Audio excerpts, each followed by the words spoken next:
La vie est intentionnelle. Shalom bien-aimés dans le Seigneur. Notre méditation du jour s'intitule « La vie est intentionnelle ». Première partie. Nous tirons notre texte dans Marc chapitre 5, les versets 26 et 27 qui nous disent ceci. Elle avait beaucoup souffert entre les mains de plusieurs médecins. Elle avait dépensé tout ce qu'elle possédait et elle n'avait éprouvé aucun soulagement, mais était allée plutôt en empirant.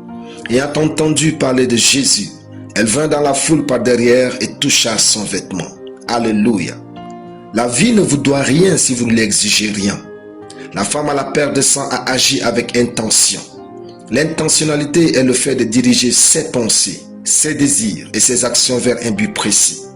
Quand cette femme était tombée malade, elle n'est pas restée se plaindre.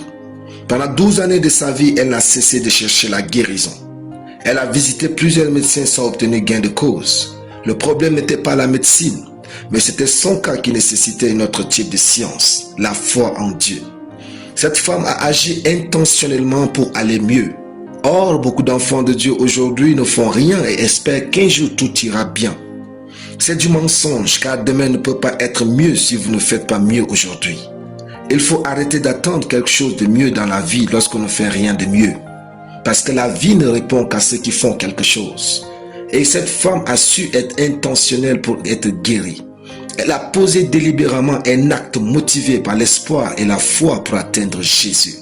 Puisque la vie est intentionnelle, comme cette femme, identifiez votre perte de sang. Frère, la moindre des choses est de connaître vos véritables besoins. Cette femme connaissait son problème et cherchait la solution. Si vous connaissez votre véritable besoin, vous obtenez un témoignage de miracle chez Dieu. Puisque la vie est intentionnelle, développez des convictions profondes. Cette femme était convaincue que toucher Jésus était sa guérison. Arrêtez de suivre les convictions des autres, vivez aussi les vôtres. Puisque la vie est intentionnelle, n'arrêtez jamais de chercher mieux ou de désirer plus. Cette femme, pendant 12 années de sa vie, cherchait mieux. Votre vie mérite aussi mieux. Plusieurs auraient conclu que cette femme avait des liens familiaux ou mystiques. Mais ils ignorent que parfois, la vie est juste difficile. Et tout le monde n'obtient pas tout au même prix. Alléluia. Prions. Merci Père pour ta parole. Je déclare que je vis une vie intentionnelle avec toi pour mon bien, ma prospérité et ma joie au nom de Jésus. Amen. La lecture biblique en une année.